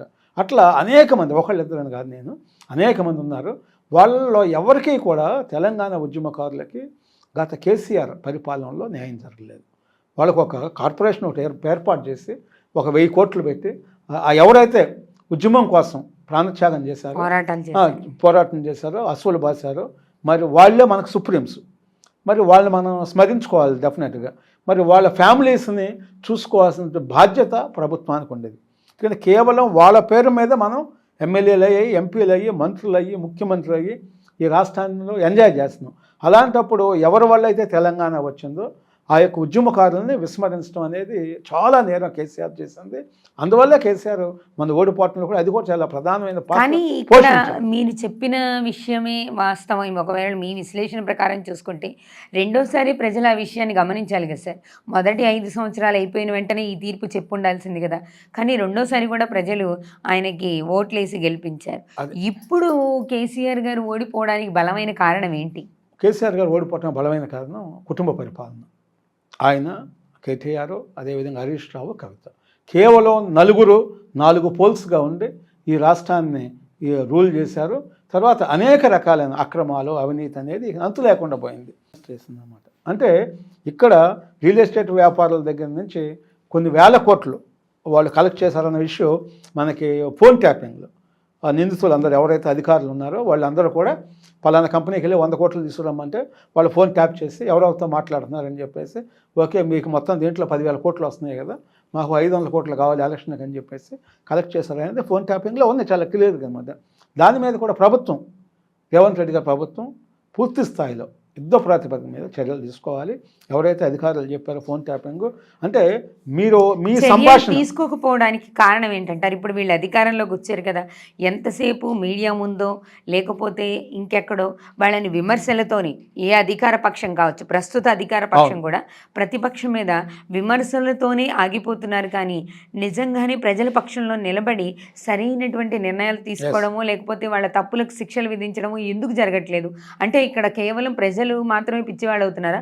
వాళ్ళు ఒకరికొకరు సమర్థించుకోవట్లేదంటారా? అంటే మీరు చెప్పినట్టుగా కొంత పర్సెంట్ 50% దొంగలు ఊళ్ళో పంచుకుంటున్నారు అంటే ఇందాక ఏ రాజకీయ పార్టీలు ఉన్నా వాళ్ళు వీళ్ళు మనము తప్పులు చేస్తున్నా మీరు తప్పులు చేస్తున్నారని చెప్పేసి కొన్నింటికి ఎగ్జామ్షన్స్ తీసుకుంటున్నారు వాళ్ళలో వాళ్ళే. వాళ్ళ గతంలో కూడా మన ముఖ్యమంత్రులుగా చేసిన వాళ్ళని చూసాం. కొంతమంది నువ్వు నేను ఫ్రెండ్స్ అని చెప్పేసి నేను చేసిన తప్పుల మీద నువ్వు కేసులు పెట్టద్దు, నువ్వు చేసిన దాని మీద నేను కేసులు పెట్టద్దు అని కూడా వాళ్ళు లోపాయకారిగా ఒక రకంగా ఒప్పందాలు చేసుకుని కూడా చేసిన పరిస్థితులు మనం చూసాం. మన రాష్ట్రంలోనే ఉన్నాయి అన్నమాట వాళ్ళ. అయితే నేనేమంటున్నా అంటే మీరు చెప్పినట్టుగా ఫోన్ ట్యాపింగ్ అనేది మహానేరం. అది అలాంటివి జరిగినప్పుడు అధికారులు కూడా వాళ్ళ వాంగ్మూలాలు ఇచ్చారు. పలానా వాళ్ళు చెప్పారు, అంత తీసుకున్నాం, కలెక్ట్ చేసాం, ఎలక్షన్ పంపించాం, గోవాకు పంపించాం, ఢిల్లీకి పంపించాం అని అన్నీ చెప్పారు అవన్నీ. మరి ఇంత క్లియర్గా ఉన్నప్పుడు వాళ్ళ మీద మీరు చర్యలు తీసుకోవడానికి ఎందుకు మీరు డిలే చేస్తున్నారు? మీరు సపోజ్ కేటీఆర్ ఉన్నాడు, కేటీఆర్ దాంట్లో భాగస్వామి అని తెలిసింది, కేసీఆర్ భాగస్వామి అని తెలిసినప్పుడు వెంటనే అరెస్ట్ చేయండి.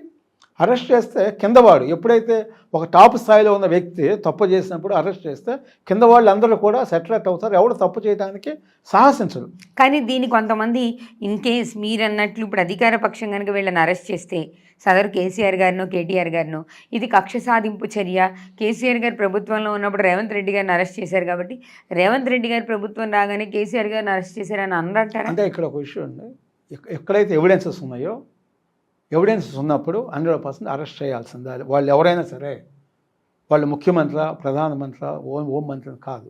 అట్లా చేయకుండా డిలే చేయటం వల్ల ప్రభుత్వానికి కూడా చెడ్డ పేరు వస్తుంది. ఎప్పుడైతే మీ దగ్గర ఎవిడెన్సెస్ ఉన్నప్పుడు 100 ఎవిడెన్స్లు ఉన్నాయి, 1-2 కూడా కాదు, మీరు చేయండి. లేదా లైట్ డిటెక్టర్ టెస్టులు పెట్టండి, నిజ నిర్ధారణ పరీక్షలు పెడితే ఆటోమేటిక్గా మన దగ్గర 100 ఎవిడెన్సెస్ ఉన్నప్పుడు కూడా నువ్వు టెస్టులు పెట్టకపోతే ఎవడో ఉత్తరప్రదేశ్లో మన అమ్మాయిని నలుసుని రేప్ చేశారంటే వాడికి లైట్ డిటెక్టర్ టెస్టులు పెట్టారు, ఓకే మంచిది. ఇక్కడ రాష్ట్రాన్ని హోల్సేల్గా లూటీ చేసి లక్షల కోట్లు దోపిడీ చేసిన దొంగలకు మీరు నిజ నిర్ధారణ టెస్టులు ఎందుకు పెట్టరు? మీరు మొన్న విజయవాడలో కాదంబరి అనే ఒక సినిమా హీరోయిన్ ఉంది, అమ్మాయి డాక్టర్ కూడా, వాళ్ళ ఫాదర్ ఏమో ఆర్మీలో ఆఫీసర్, వాళ్ళ మదర్ రిజర్వ్ బ్యాంకులో ఆఫీసర్, మదర్ అనమాట. వాళ్ళ ఫ్యామిలీ మొత్తాన్ని కిడ్నాప్ చేసింది ప్రభుత్వం. చేసిన వాళ్ళు ఎవరు?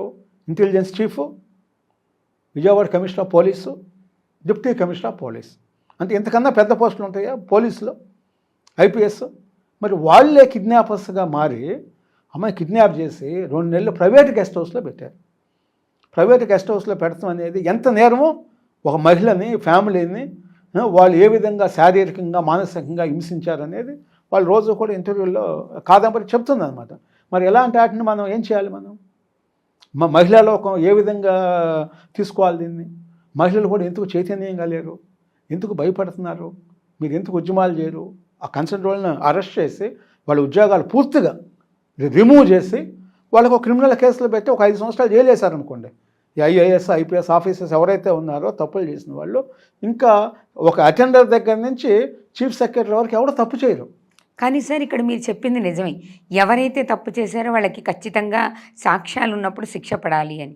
కానీ ఈ వాళ్ళంతటి వాళ్ళైతే ఇది చేయలేదుగా. మీరు మొదట్లో చెప్పినట్టు అధికారంలో ఉన్న నాయకుడు చెప్తేనే, ఒక ఐఏఎస్ చేసిన, ఒక ఐపీఎస్ చేసిన అధికారంలో ఉన్న నాయకుడు చెప్తేనే చేశారు. మరి చెప్పిన నాయకుడిని వదిలేసి చేసిన వాళ్ళని ఎంతవరకు బాధ్యులను చేస్తాం? మీరు చెప్పింది 100% కరెక్ట్. నేను ఈ విషయం చాలా స్పష్టంగా అనేక ఛానల్స్లో మాట్లాడాను, మన దాంట్లో కూడా వాళ్ళు చెప్తున్నాను. ఆ రోజు ఏమైందంటే జిందాల్ అనేటువంటి ఒక స్టీల్ ఇండస్ట్రియలిస్ట్ ఉన్నారు, బాంబే ఆయన వచ్చేసి కడప జిల్లాలో ఫ్యాక్టరీకి పెడతానికి ప్రభుత్వంతో చర్చలు చేసినప్పుడు జగన్మోహన్ రెడ్డి గారితో మాట్లాడినప్పుడు నా మీద కాదంబరి అనే ఒక సినిమా హీరోయిన్ నా మీద కేసు పెట్టింది, రేప్ కేసు బాంబేలో, దాన్ని మాఫీ చేయాలి మీరు అని చెప్పేసి ముఖ్యమంత్రిని కోరటం జరిగింది.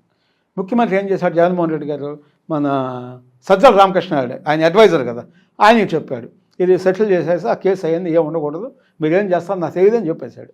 చెప్తే ఆయన ఏం చేశాడు, ఈ ఆఫీసర్స్ని అందరిని పిలిచి సీఎం ఇంటికి, ఎక్కడో బయట కాదు సీఎం ఇంటికే పిలిచి అక్కడే డిస్కస్ చేసి ఆ అమ్మాయిని ఎట్లా కిడ్నాప్ చేయాలి, వాళ్ళ ఫ్యామిలీ ఏం చేస్తున్నారు అని 2-3 గంటలు డిస్కస్ చేసి ఎవరెవరు ఏం చేయాలో అన్నీ అక్కడ ముఖ్యమంత్రి ఇంట్లోనే డిస్కస్ చేసుకుని 3-4 గంటలు. ఎందుకు, అందరూ సిగ్నల్స్ అక్కడే ఉన్నాయి. వీళ్ళు కూడా అదే చెప్పారు మొన్న వీళ్ళని ఇంట్రాగేట్ చేసినప్పుడు, మేము ముఖ్యమంత్రి గారి ఇంట్లోనే కూర్చున్నాము, అక్కడే ప్లాన్ చేసుకున్నాము, ఎవరు ఫ్లైట్లో వేయాలి, ఎవరు అరెస్ట్ చేయాలి, అసలు ఏ విధంగా తప్పుడు కేసులు పెట్టాలి అనేది ఐపీఎస్ ఆఫీసర్సే చెప్పారు, మనం చెప్తుంది కదన్నమాట. మరి అలాంటి పరిస్థితుల్లో మీరు వాళ్ళు ఎవరు చెప్తే చేశారు, వెంటనే సజ్జల రామకృష్ణారెడ్డి ఎప్పుడైనా విచారణ చేశారో జగన్మోహన్ రెడ్డి పేరు చెప్తాడు. మొత్తాన్ని లోపలేండి వాళ్ళు వీళ్ళే ఉంది.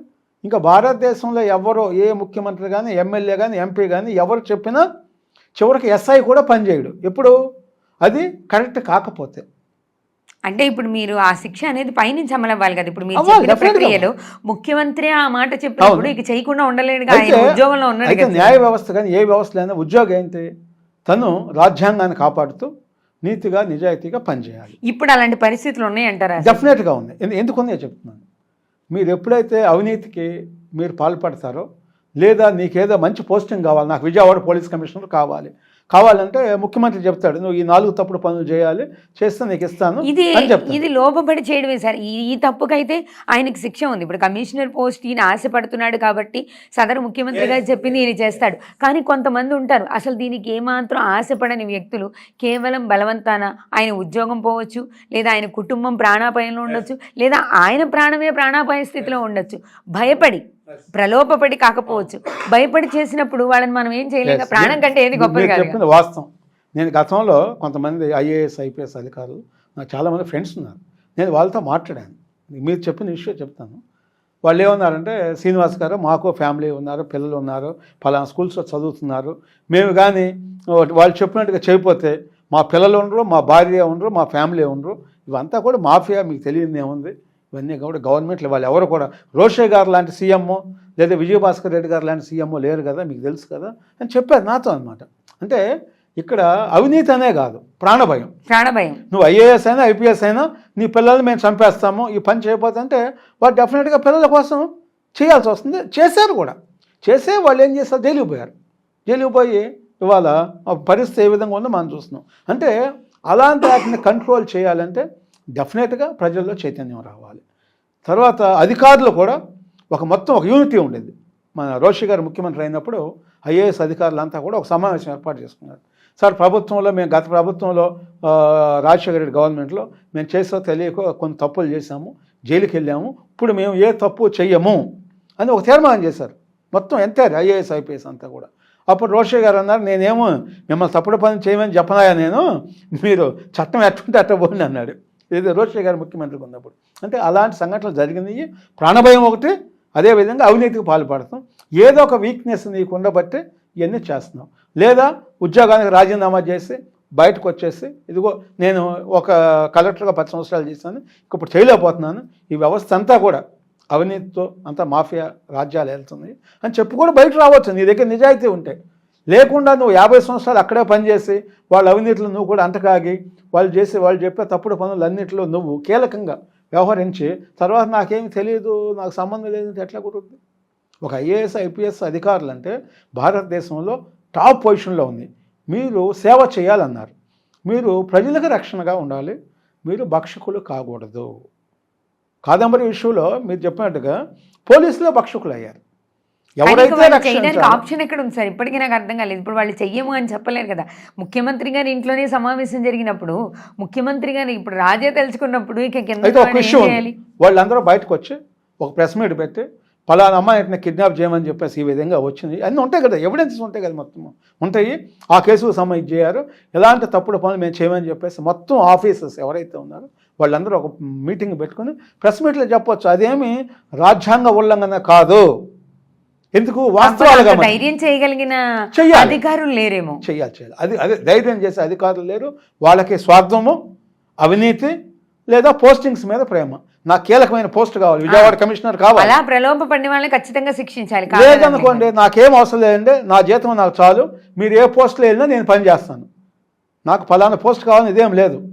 మీరు ఏ పోస్ట్ ఇచ్చింది నేను పని చేస్తాను అంటే కాకపోతే సమస్యలు నిజాయితీగా లేవు. చేస్తాను. పర్టికులర్గా నాకు హైదరాబాద్ కమిషనర్ కావాలి, డీజీపీ కావాలి, లేదా ఇంకోటి కావాలి, ఇంటెలిజెన్స్ చీఫ్ కావాలంటే మటుకు నువ్వు వాళ్ళు ఏది చెప్తే అది చేయాలి అనేటువంటి పరిస్థితి కండిషన్ పెడుతున్నారు. ఆ కండిషన్లో వీళ్ళందరూ కూడా బలి పశువులు అవుతున్నారు. రోషి గారు కండిషన్ పెడతాడా? పెట్టడం. ఇప్పుడు మీరు జగన్మోహన్ రెడ్డి గారి ప్రభుత్వం గురించి 2-3 విషయాలు చెప్పారు సార్. ఫైనల్గా 5 ఏళ్ల పరిపాలన చేసిన జగన్మోహన్ రెడ్డి గారి పరిపాలన ఏ విధమైందని మీరు అనుకుంటున్నారు మీ విశ్లేషణ ప్రకారం? అంటే ఇవాళ వాస్తవాలు చెప్పుకోవాలంటే ఆంధ్రప్రదేశ్లో జగన్మోహన్ రెడ్డి గారు చేసిన పరిపాలన చాలా వరెస్ట్గా ఉంది. నిన్న మీరు చూశారు, రుషికొండలో 500 కోట్ల రూపాయలు పెట్టి ఒక ప్యాలెస్ కట్టుకున్నాడు. అది అమెరికా ప్రెసిడెంట్కి లేదు, భారతదేశ ప్రెసిడెంట్కి లేదు, ప్రధానమంత్రికి లేదు. ఇది ప్రభుత్వ ధనం. దాన్ని మీరేం చేయాలి? స్కూల్సో లేదా ట్రైబల్ పిల్లలకో, గిరిజన పిల్లలకో, హాస్టల్స్కో దేనికో ఉపయోగించుకోవాలి ఆ డబ్బులు. అట్లా కాకుండా కేవలం నీ ఫ్యామిలీ కోసం అని చెప్పేసి అన్ని 100 కోట్ల రూపాయలు ఖర్చు పెట్టి ప్రజాధనాన్ని ఇచ్చేశారంటే మరి దీంట్లో అధికారుల భాగస్వామ్యం ఎంత ఉంది? అధికారులు ఎందుకు దానికి వత్తాసు బలికి అవన్నీ చేశారు? చేసేటప్పుడు అధికారులుగా అయినా పర్యవేక్షణ చేసి కట్టేది. వాళ్ళందరి మీద కూడా యాక్షన్ తీసుకోవాలి. ఇక్కడ జగన్మోహన్ రెడ్డి మీద కాదు. దీనికి సంబంధించి జగన్మోహన్ రెడ్డికి మధ్యలో 10 మంది ఉంటారు. కలెక్టర్ దగ్గర నుంచి, ఆర్డీఓ దగ్గర నుంచి, అంత పై కమిషనర్ దగ్గర అందరూ ఉంటారు. వీళ్ళందరినీ కూడా డిస్మిస్ చేయాలి, రిమూవ్ చేయాలి, క్రిమినల్ కేసులు పెట్టాలి. తర్వాత ఈ 500 మూల కారకులైన జగన్మోహన్ రెడ్డి నేను గారు చెప్తాను, ఈ 500 కోట్ల ప్యాలెస్ దేనికి కట్టినట్టు? ఇది కలెక్టర్ ఆఫీస్ కోసం కట్టారా? కలెక్టర్ ఆఫీస్కి 500 కోట్లు అవసరం లేదు. మా అయితే 25 కోట్లు అవుతుంది, 50 కోట్లు అవుతుంది. ఎందుకు? 100 సంవత్సరాలు ఉండాలి కాబట్టి కలెక్టర్ ఆఫీస్ జిల్లాలో ఉన్న ప్రజలందరికీ రావాలి, కూర్చోవాలి, మాట్లాడుకోవాలి, అదే సేఫ్ సైడ్ ఉండాలి కాబట్టి 10 కోట్లు పెట్టవచ్చు అన్నమాట. అట్లా కేవలం నువ్వు ఉండటానికి, నీ ఎంజాయ్మెంట్కి అదేదో టబ్బు అయితే 50 లక్షలు అన్నారు. ఒక్క ఫ్యాన్ వచ్చేసరికి 5 లక్షలు అంట ఫ్యాను. దానికి ఏదో గోల్డ్ సిల్వర్ అయ్యింది పూసారంట దానికి. అంటే ప్రజాధనం అనేది విచ్చలవిడిగా ఖర్చు పెట్టినప్పుడు వాళ్ళు అధికారులు అవ్వచ్చు, రాజకీయ నాయకులు అవ్వచ్చు, వాళ్ళ ఆస్తుల నుంచి దాన్ని వసూలు చేయాలి. వసూలు చేసినప్పుడే ఇవాళ అన్నీ కావు.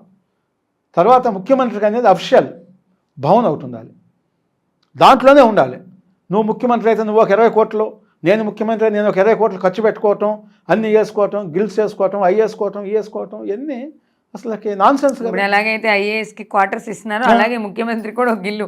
ఏ ముఖ్యమంత్రి ఉంటే ఏ ముఖ్యమంత్రి అక్కడే ఉండాలి. ఇప్పుడు ప్రభుత్వం 1 కోటి రూపాయలు ఖర్చు పెట్టి లేదు, నేనేం చేస్తున్నాను? నేను సీఎం అయితే నేను 10 కోట్లు ఖర్చు పెట్టించుకుంటున్నాను, మీరు సీఎం అయితే మీరు 10 కోట్లు. ఇదేది వాళ్ళ సొంత ఆస్తిలాగా. మరి ఓ పక్కన న్యాయ వ్యవస్థ ఉంది, న్యాయ వ్యవస్థ కూడా ఇలాంటి విధానాలు కరెక్ట్ కాదని చెప్పేసి వాళ్ళు కూడా సుమటోగా తీసుకోవాలి. ఇవన్నీ ఒక వ్యవస్థ మీద ఒక వ్యవస్థ చెక్కు పెట్టేటువంటి పరిస్థితి ఉండాలి. ఎక్కడ తప్పు జరిగినప్పుడు, ప్రజాధనం వృధా అయ్యేటప్పుడు తీసుకోవాల్సిన బాధ్యత అట్లా చాలామంది పిలిచేస్తున్నారు. మరి పిలిచేసినప్పుడు కూడా దాని మీద కూడా వెంటనే యాక్షన్ తీసుకోవాలి. మరి వాళ్ళు ఒక 10 కోట్లు ఒక ముఖ్యమంత్రి నా సొంతాన్ని నేను ఖర్చు పెట్టుకుంటే మరి అది ప్రజల డబ్బే కదా. మీకు ఎవరు అధికారం? అంటే మొత్తం మీద ఇప్పుడు ఈ 5 సంవత్సరాల జగన్మోహన్ రెడ్డి గారి పరిపాలన ఏమాత్రం ప్రజారంజకం కానీ ప్రజాక్షేమం కానీ కాదంటారు? లేదు, వాస్తవం. ఎందుకంటే అంటే మరి ఇప్పుడు కొంతమంది ప్రజలు చెప్పినట్టు లేదా ఓడిపోయినప్పుడు జగన్మోహన్ రెడ్డి గారు చెప్పినట్టు నేను చేసిన సంక్షేమ పథకాలు ఏమయ్యాయి అని అడుగుతున్నారు. మరి అవి ప్రజలకి మేలు చేయలేదు. జగన్మోహన్ రెడ్డి గారు ఏం చేశారంటే వాస్తవంగా ఓటర్స్ని ఒక బానిసలుగా తయారు చేశారు. మీరు ఏ పని చేయాల్సిన పని లేదు, నేను నెలకి ఇంత వేస్తాను, మీరు ఏమైనా చేసుకోండి, మీకు ఏ విధమైన బాధ్యత లేదు, సమాజం మీ ఇష్టంగా మీరు సోమరపోతుల్లాగా తయారవ్వండి అని చెప్పేసి చేసి అదే లెక్కల విషయంలో కూడా 20 రూపాయలు 200 రూపాయలకి అమ్మారు. దాంతో వాళ్ళ కిడ్నీలు ఫెయిల్ అయ్యి కొన్ని వేల మంది చనిపోయారు. అంటే నేనేమంటున్నా అంటే ఒక ప్రభుత్వం మనం చూస్తున్నాం, రోడ్డు మీద టీ తాగితే 5 రూపాయలు అవుతుంది, వాడు కూడా డిజిటల్ పెట్టుకుని ఫోన్పే అవన్నీ పెట్టుకుంటున్నారు, గూగుల్ పే పెట్టుకుంటున్నారు. అక్కడ వేల కోట్ల రూపాయల బిజినెస్ జరిగితే లెక్కర్లో అన్నీ కూడా క్యాష్ పేమెంట్ చేశారన్నమాట. అంటే ఈ డబ్బులన్నీ ఎక్కడికి పోతున్నాయి? అసలు ఏం చేస్తున్నారు మీరు? డబ్బులు ఎక్కడ డంప్ చేస్తున్నారు ఇవన్నీ అనేది మరి ప్రభుత్వాలు. ఇప్పుడు ప్రభుత్వం వచ్చింది, చంద్రబాబు నాయుడు గారు కావచ్చు, ఆయన పవన్ కళ్యాణ్ గారు కావచ్చు, ఎవరైనా కావచ్చు, వాళ్ళు మీరు చర్యలు తీసుకోండి. ఎవరు తప్పు చేసినా, ప్రభుత్వాన్ని ఎవరు లూటీ చేసినా అది ప్రజల డబ్బు, ప్రజలకి చెందాలి. మీరు ఈ డబ్బులన్నీ కూడా ప్రజలకు చెందాలి. వాళ్ళు కూడా మనం చూస్తున్నాం, షర్మిల గారు కూడా నాకు ఒక లేఖ రాసి నా ప్రాణాలకు రక్షణ లేదు, నాకు సెక్యూరిటీ కావాలన్నారు. నిన్న కోర్టు ఏమి ఇచ్చింది? అమ్మాయి పెళ్ళయ్యి అత్తగారింటికి వెళ్ళినా సరే ఆస్తిలో సగభాగం ఉండదు అని చెప్పి. ఆస్తిలో రాజశేఖర రెడ్డి గారు ఏదైతే ఉందో ఆ 1000 కోట్లు 1,00,000 కోట్లు ఏమి ఉన్నాయి కదా, అవన్నీ కూడా ఈక్వల్గా పంచుకోవాల్సిందే. పంచుకోకుండా నేను 100 కోట్లు తీసుకుంటాను, నీకు 10 కోట్లు ఇస్తాను అంటే ఎట్ట కుదురుతుంది నీకు? కోర్టు భారతదేశంలో ఉన్న మహిళలందరికీ ఒక డైరెక్షన్ ఇచ్చింది. మీరు కూతురుగా పుట్టిన తర్వాత, పెళ్ళి అయిన తర్వాత వెళ్ళిపోతే మీకు సంబంధం లేదని చెప్తున్నారు. అది కరెక్ట్ కాదు. మీ తల్లిదండ్రులు ఉన్నంతవరకు నీకు అక్కడ ఉన్నటువంటి అబ్బాయికి ఏ విధమైన హక్కులు ఉంటాయో నీకు కూడా అదే హక్కులు ఉంటాయి, ఈక్వాలిటీ ఉండేది, ఇద్దరు సేమ్ అని చెప్పారు. చెప్పినప్పుడు ఎవరు ఆస్తులు వాళ్ళకి చెందాల్సింది అఫీషియల్గా. చెందనప్పుడు కోర్టులు జోక్యం చేసుకుని పంచాల్సిన బాధ్యత ఎవరిది? మీది. ఎందుకంటే ఇది 100 రూపాయలు 200 రూపాయలు కాదు. కానీ సార్ ఈ విషయం చెప్పండి, ఇప్పుడు మీరు షర్మిల గారి టాపిక్ తీసుకొచ్చారు కాబట్టి అది పూర్తిగా ఇప్పుడు ఆయన ఋషికొండలో కట్టిన బిల్డింగ్ గురించి కానీ, 1000 కోట్ల అవినీతి గురించి కానీ, లేకపోతే సమాజంలో ఆయన చేసినవి సంక్షేమ పథకాలతో ప్రజల్ని మోసం చేశారు, లేకపోతే సోమరులను చేశారు, వీటన్నిటి గురించి మాట్లాడడం మానేసి కేవలం తన కుటుంబ విషయాన్ని చర్చించడం ఎంతవరకు సమంజసం అంటారు? అది పూర్తిగా జగన్మోహన్ రెడ్డి గారి కుటుంబ విషయం కాదా? ఇంకా జగన్మోహన్ రెడ్డి గారి పరిపాలన గురించి చర్చించాల్సిన చాలా విషయాలు ఉన్నప్పుడు సమాజం కావచ్చు, అధికార పక్షం కావచ్చు, మీడియా కావచ్చు, దీన్ని చూపించడం వల్ల ఏంటి ఉపయోగం? ఆయనకి ఇంకా చాలా విషయాలు ఉన్నాయి కదా, అవి కదా ప్రజలకి తెలియాలి. ఇక్కడ ఒక ఇష్యూ, జగన్మోహన్ రెడ్డి గారు శాలరీ ₹1, రాజశేఖర రెడ్డి గారి శాలరీ ఎంత? ₹1. ఇవాళ ఈ 1000 కోట్ల రూపాయలు ఎక్కడి నుంచి వచ్చినాయి అనేది ఒక సమస్య. ఇవన్నీ కూడా ప్రభుత్వం స్వాధీనం చేసుకోవాలి. ప్రజాధనం స్వాధీనం చేసుకుని నిజంగా మీ కష్టార్జితం, రాజశేఖర రెడ్డి గారు కష్టార్జితం ఏది సంపాదించారో అది ఇద్దరు పంచుకోండి, ఇబ్బంది లేదు. విజయమ్మ గారి కష్టార్జితం ఏదైతే సంపాదించారో అది మీరు పంచుకోండి, ఇబ్బంది లేదు. ఏదైతే ప్రజాధనాన్ని లూటీ చేశారో అది ప్రజలకే చెందాలి.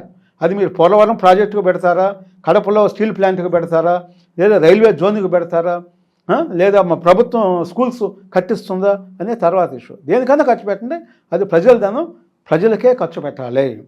వాళ్ళ సొంత కష్టార్జితం ఏదైందో అది వాళ్ళిద్దరూ పంచుకోవాలి. దాని మీద కూడా ప్రభుత్వం మేనవేషాలు లెక్కించకూడదు. అది పవన్ కళ్యాణ్ గారికి విజ్ఞప్తి చేస్తున్నాను నేను, అదేవిధంగా చంద్రబాబు నాయుడు గారు విజ్ఞప్తి చేస్తున్నాను. ఆవిడ నాకు ప్రాణ రక్షణ కావాలంది. ఆవిడకి ఏదైతే కావాలో 4 గన్మెన్లు కావాలా, 5 కావాలా, ఆవిడకి విజయమ్మ గారికి గన్మెన్స్ ఇవ్వండి.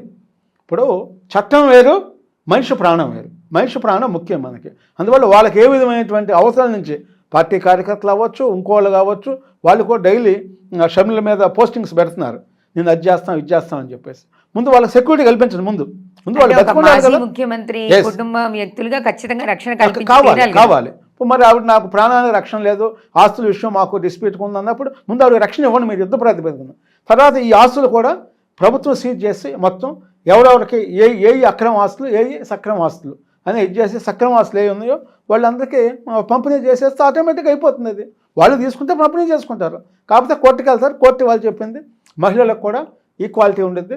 100 రూపాయలు అంటే చెరో 50 రూపాయలు తీసుకోవాల్సింది, నేను ఒకటి ఎక్కువ తక్కువ తీసుకుంటానికి అవకాశం లేదని కోర్టు చెప్పింది. అందువల్ల నీకు ఇంకా అది సమస్య లేదు. అయితే ఈ 1000 కోట్లు అనేది ప్రజలకు చెందాల్సిందే, అది డెఫినెట్గా. ఎందుకంటే మీకు సరస్వతి భూములు ఉన్నారు, ₹1,00,000 అన్నారు. వాళ్ళకి రైతులంతా వచ్చి మాకు 18 లక్షలు కావాలని రోజు ధర్నా చేస్తున్నారు. అంటే అధికారం ఉన్నప్పుడు మనం వాళ్ళని భయపెట్టినప్పుడు దాని మీద డెఫినెట్గా యాక్షన్ తీసుకోవాలి. అదైతే ఏదైతే వాళ్ళు కుటుంబ విషయం అనేది సమాజంలోకి తీసుకొచ్చారో దాంట్లో కూడా అవినీతి ఉందంటున్నారు మీరు. అమ్మా అది కుటుంబ విషయం కాదు. రాజశేఖర రెడ్డి గారు ఒక ముఖ్యమంత్రి, జగన్మోహన్ రెడ్డి రాజశేఖర రెడ్డి గారు ముఖ్యమంత్రిగా ఉండగా ఆయన్ని చూపించి అనేక కంపెనీల్లో కిడ్ ప్రోకు పాల్పడ్డాడు. మీరు మా కంపెనీలో భారతీయ సిమెంట్స్లో మీరు 10 కోట్లు ఖర్చు పెడితే నేను మీకు 100 కోట్ల రూపాయలు ఫైల్ మీద నేను సంతకం పెట్టేస్తాను, లేదా 1000 కోట్లు వాల్యూ చేసే ల్యాండ్ మీకు మా నాన్నగారితో చెప్పి నేను మీకు శాంక్షన్ చేపిస్తాను. 1000 కోట్లు పెట్టి శాంక్షన్ చేశాను కానీ మీరు 100 కోట్లు మా భారతీయ సిమెంట్స్లో పెట్టండి అనేది క్లియర్గా టైఅప్ అనేది చాలా స్పష్టంగా వ్యాపార ధోరణి. అంటే ప్రభుత్వం ఏదైతే చేయాలో అది చేయకుండా తన స్వప్రయోజనాల కోసం రాజశేఖర రెడ్డి ముఖ్యమంత్రిగా ఉంటే స్వయంగా కొడుకే ఈ విధంగా బ్లాక్మెయిల్ చేసి అందరితో ఎవరైతే ఇండస్ట్రియలిస్టులు ఉన్నారో వాళ్ళందరికీ బెదిరించి దాంట్లో పెట్టుబడులు పెట్టించుకున్నారు, ఆస్తులు సంపాదించుకున్నారు. దానివల్ల ఏమైంది, నీ సింగిల్ రూపాయి లేకుండా ఒకేసారి నువ్వు 1000 కోట్లకి వెళ్ళిపోయావు అధిపతి. అది అంటే ఇవాళ నిజంగా వ్యాపారం చేయాలంటే ఒక స్థాయికి రావడానికి 30 సంవత్సరాలు 40 సంవత్సరాలు 50 సంవత్సరాలు పడుతుంది. అసలు ఏ పని చేయకుండా, ఉత్పత్తే స్టార్ట్ చేయకుండా, మనం సిమెంట్ ఉత్పత్తి స్టార్ట్ చేయకుండా ఒకేసారి 6,000 కోట్లు కట్టాల్సి అసలుకి అసలు జరిగే పని ప్రపంచంలో ఎక్కడన్నా కేవలం ఇది ప్రభుత్వం యొక్క దీంతోనే ప్రభుత్వం అండతో చేశారు అనేది చాలా స్పష్టంగా అవుతుంది. అది ఎవరు చేసినా, ఏ ప్రభుత్వాలు చేసినా, భారతదేశంలో ఏ పార్టీ చేసినా దాని మీద మనం చర్యలు తీసుకోవాల్సిందే. ఇప్పుడు మీరు చెప్పినట్టు జగన్మోహన్ రెడ్డి గారి ప్రభుత్వంలో పరిపాలన సవ్యంగా జరగలేదు, సోమరులను తయారు చేశారని అంటున్నారు. అంతకు ముందు చంద్రబాబు నాయుడు గారు, ఇప్పుడు పరిపాలిస్తున్న చంద్రబాబు నాయుడు గారి పరిపాలన మీద మీ విశ్లేషణ ఏంటి సార్?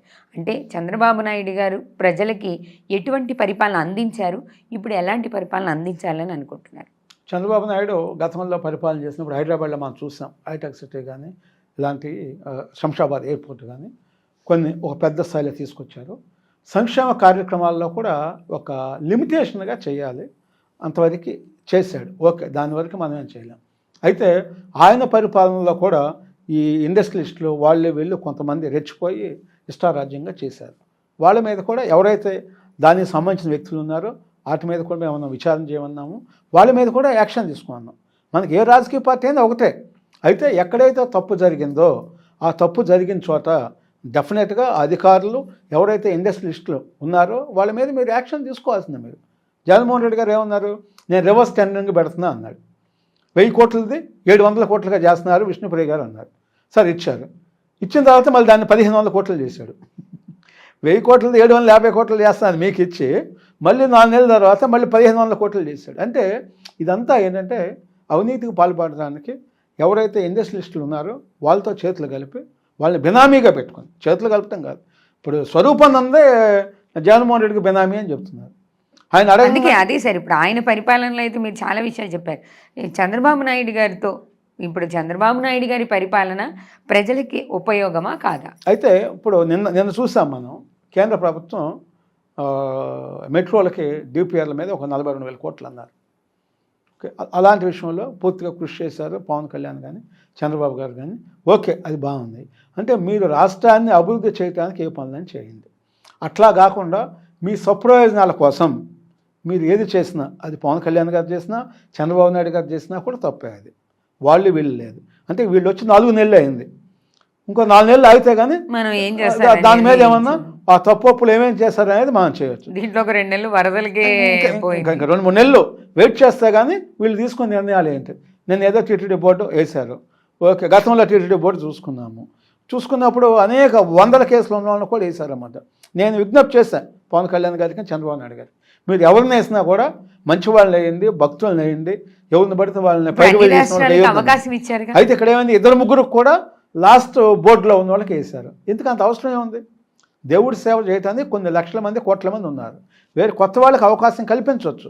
మరలా మిమ్మల్నే 2 సార్లు 3 సార్లు వేయాల్సిన పని లేదు. ఆ ప్రభుత్వంలో ఉన్న ఈ ప్రభుత్వంలో ఉన్న ఎవరు రికమెండ్ చేసినా సెకండ్ టైం అనేది టీటీడీ బోర్డులో ఎవరిని వేయాల్సినటువంటి అవసరం లేదు. ఎందుకు? కోట్లాది మంది భక్తులు బయట ఎదురు చూస్తున్నారు కదా. మరి కోట్లాది మంది భక్తులు ఉన్నప్పుడు వాళ్ళనే ఎంపిక చేసి వేస్తారంటే వాళ్ళ ఇంట్రెస్ట్ ఏంటి? నువ్వు అక్కడే ఎందుకు పని చేయాలనుకుంటున్నావు నువ్వు? అంటే టీటీడీ బోర్డు అంటే కొన్ని లక్షల కోట్లకు సంబంధించింది. తర్వాత ప్రపంచంలో 150 కోట్ల మంది హిందూ సమాజానికి సంబంధించినటువంటి టాప్ టెంపుల్ అది. ఆ టెంపుల్ని ఎంతో పరమ పవిత్రంగా చూడాలి. తర్వాత వెంకటేశ్వర సుప్రభాతం రావాలి, అక్కడ దాంట్లో మెంబర్గా ఉండాలంటే. తర్వాత తిరునామాలు పెట్టుకోవాలి. ఈ వేసిన బోర్డు మెంబర్లు కానీ చైర్మన్ కానీ ఎవరైనా కానీ మనం ఎప్పుడన్నా వెళ్ళని తిరునామాలతో కానీ లేదా వెంకటేశ్వర సుప్రభాతం చదవటం కానీ ఎక్కడైనా చూసామా? ఎవరన్నా ఉంటే సంతోషం మనకి. అంటే అలాంటి వాళ్ళనే వేయాలి. అంతే తప్పితే ఇండస్ట్రియలిస్ట్ను లేదా రియల్ ఎస్టేట్ వ్యాపారులను లేదా ఎర్రచందనం స్మగ్లర్స్ను ఎవరిని బట్టి దాన్ని వేయకూడదు. అక్కడ వేస్తే ఏమైంది? మొత్తం అది కలుషితం అయింది. ఇప్పుడు ఏర్పడిన టీటీడీ బోర్డు గురించి ఏం చెప్తారు మీరు? ఇప్పుడు అన్ని రాష్ట్రాలకు అవకాశం ఇచ్చారు కదా, కర్ణాటక నుంచి తీసుకున్నారు, తమిళనాడు నుంచి తీసుకున్నారు, ఇలా అన్ని రాష్ట్రాలు చుట్టుపక్కల ఉన్న తెలుగు 2 రాష్ట్రాలు అన్ని రాష్ట్రాల్లో ఉన్న వ్యక్తుల్ని టీటీడీ బోర్డు మెంబర్లుగా చేశారు. ఇప్పుడు ఏర్పడిన బోర్డు గురించి ఏం చెప్తారు? ఇప్పుడు ఉన్న బోర్డులో పెద్దగా ఎలిగేషన్స్ ఎక్కడ రాలేదు. అయితే నేనేమంటున్నా అంటే ఈ బోర్డులో కూడా గతంలో ఉన్న బోర్డులో ఉన్న వాళ్ళు 3-4 ఉన్నారు. వాళ్ళని తొలగించి కొత్త వాళ్ళని వేయండి. వాళ్ళనే వేయాల్సినటువంటి అవసరం లేదు, వేయకూడదు. ఎందుకంటే ఎప్పుడైతే మీరు ఒక 10 years ఒకే చోట ఉన్నారో అక్కడ మీరు అవకతవకలకు పాల్పడటానికి, ఇంకోటి చేయడానికి, అవినీతి చేయడానికి అవకాశం ఉంటుంది. ఎందుకంటే అక్కడ తిరుమల అనేది పరమ పవిత్రమైంది. నువ్వు సేవ చేయాలంటే ఏమి లేకుండా అక్కడే ఉండి సేవ చేసుకోవచ్చు, దాన్ని ఎవరు కాదనరు. కానీ ఈ బోర్డులో ఉండే నేను అక్కడ పెత్తనం చలాయించాలి అనేది ఉంది, అది మరీ ఆల్రెడీ మీరు అన్నట్టు ఒకసారి అయిపోయింది కాబట్టి అధికారం ఇంకొకరికి అధికారం అవకాశం ఇంకొకరికి ఇవ్వాలి. ఎందుకు? అది సేవ. అది సేవ చేసే చోట నువ్వు వాలంటరీగా సేవ చేసుకోవచ్చు, ఎవరు కాదనరు. కానీ ఆ బోర్డులో ఉండి నేను అక్కడ పెత్తనం చేయాలి అని అనుకునే దాంట్లో డెఫినెట్గా ఏదో రెండో మీనింగ్, సెకండ్ మీనింగ్ ఉండేది అనమాట. అందువల్ల సెకండ్ టైం వ్యక్తులు ఎవరినైతే పెట్టారో వాళ్ళందరినీ తొలగించి కొత్త వాళ్ళకి అవకాశం ఉంది. అంటే ఇప్పుడు మనం ఈ ఏవేవైతే ఉన్నాయో కనీస అవసరాలు, కనీస బాధ్యతలు ప్రభుత్వము, ప్రజలు, ప్రతిపక్షాలు పాటిస్తే అప్పుడు ఏ ప్రభుత్వం అయినా, ఏ పార్టీ అధికారంలో ఉన్నా ప్రజలు దానికి ఆమోదం తెలిపే అవకాశం ఉంది. లేకపోతే అప్పటిదాకా సమాజంలో జరుగుతున్న ఈ అవకతవకలు, ఓట్లు అమ్ముకోవడాలు ఇవన్నీ జరుగుతాయి. ముఖ్యంగా నేను చెప్పేది అంటే ఇవాళ ప్రజాప్రతినిధులు రాజకీయ వ్యవస్థ మీద అన్ని వ్యవస్థలు ఆధారపడి ఉంటాయి. మీకు ఆ రాజకీయ వ్యవస్థలో వచ్చేవాళ్ళు ఎంతో సచ్యులు అయి ఉండాలి. ఏ విధమైనటువంటి కేసులు కానీ నేర చరిత్ర కానీ లేకుండా ఉన్నతమైన వ్యక్తులు వచ్చినప్పుడే సమాజం బాగుండటానికి, లా అండ్ ఆర్డర్ కంట్రోల్లో ఉండడానికి అవకాశం ఉంటుంది. ప్రజలకు కూడా, ఓటర్లకు కూడా నేను విజ్ఞప్తి చేసేది ఏంటంటే వాళ్ళు మన బంధువను, కులమను, లేదా ఇంకోటను, మన జిల్లాను చూడకుండా వాళ్ళందరినీ కూడా మనం ఒక మంచి దృష్టితో చూసి ఎవరైతే మంచి వ్యక్తులు ఉన్నారో వాళ్ళని ఎన్నుకున్నప్పుడే సమాజం బాగుపడుతుంది. మనం ఓటు క్రిమినల్ కేసు నాకు మంచి పరిపాలన రావాలంటే సాధ్యం కాదు. అందువల్ల ఓటు వేసేటప్పుడు మీరు మంచి వ్యక్తులను ఎన్నుకోండి. అసలు పార్టీలు తీసి పక్కన పెట్టడం ఉంది. మంచి వ్యక్తులు, ఈ వ్యక్తి మీద ఒక కేసు లేదు, ఇతని వల్ల మాకు న్యాయం జరిగిద్ది, మా నియోజకవర్గంలో ఏ విధమైనటువంటిది అరాచకం ఉండదు, అందరినీ సమానంగా చూస్తారు అనేటువంటి పరిస్థితి చూసినప్పుడు అప్పుడు ఇండిపెండెంట్స్ కూడా ఎమ్మెల్యేలు అవుతారు. గతంలో 40-50 మంది పార్లమెంట్లో కూడా ఇండిపెండెంట్ ఎంపీలు ఉండేవాళ్ళు. మన రాష్ట్రంలో కూడా ఎమ్మెల్యేలు ఉండేవాళ్ళు ఇండిపెండెంట్. ఎందుకు? ఇండిపెండెంట్గా వాళ్ళకి ఆ కెపాసిటీ ఉంది అని ప్రజలకు నమ్మకం, ప్రజల్లో వాళ్ళ మీద నమ్మకం ఉంది కాబట్టి వాళ్ళు ఇండిపెండెంట్గా గెలవాలంటే ఇంపాసిబుల్. వాళ్ళ అంటే అంత పరిస్థితి ప్రజల్లో కూడా మార్పు రావాలి. వచ్చినప్పుడు దేశం ముందుకెళ్తుంది. ఒక ప్రధానమంత్రి, ముఖ్యమంత్రి దేశాన్ని ఒక్కడే ముందుకు తీసుకెళ్ళాడు. ప్రజలకు కూడా ఆ పాజిటివ్ యాంగిల్లో ఉంటేనే దేశం యొక్క సంక్షేమం కోరుకున్నప్పుడు మాత్రమే దేశమే ఫస్ట్, నాకు నా సెల్ఫ్ లాస్ట్ అని ఎప్పుడైతే ప్రతి ఒక్క భారతీయుడు అనుకుంటారో అప్పుడే మన దేశం ప్రపంచంలో నెంబర్ 1 స్థాయికి పోతుంది. Thank you sir, thank you very much. చూశారు కదా, ప్రభుత్వాలు, ప్రభుత్వ వ్యవస్థ, ప్రభుత్వ యంత్రాంగం ఇవన్నీ మారాలి అంటే ఖచ్చితంగా ప్రజల ఆలోచన విధానం మారాలి. ముందు మనం మన ఓటుని అమ్ముకున్నంతకాలం, మనం మన స్వార్థాన్ని ఆలోచించినంతకాలం సమాజంలో జరుగుతున్న ప్రతి విషయం పట్ల మనం బాధ్యత వహించాల్సి వస్తుంది. కేవలం ప్రజలు, ప్రభుత్వము, అధికారులు కాదు, అందరూ కలిసికట్టుగా వ్యవహరిస్తేనే మనం అత్యున్నతమైనటువంటి సమాజాన్ని చూడగలం. దీంట్లో పార్టీలను బాధ్యులను చేసో, అధికార పక్షాన్నో ప్రతిపక్షాన్నో బాధ్యులను చేసినంత మాత్రాన సమాజంలో మార్పు రాదు. వ్యవస్థలో మార్పు రావాలంటే ప్రజల ఆలోచన విధానం మారాలి అని ఇప్పుడు మనం సార్ మాటల ద్వారా తెలుసుకుందాం. అలాంటి సమాజం కోసం ఎదురు చూద్దాం. మరో అతిథితో మళ్ళీ కలుస్తా. నమస్తే.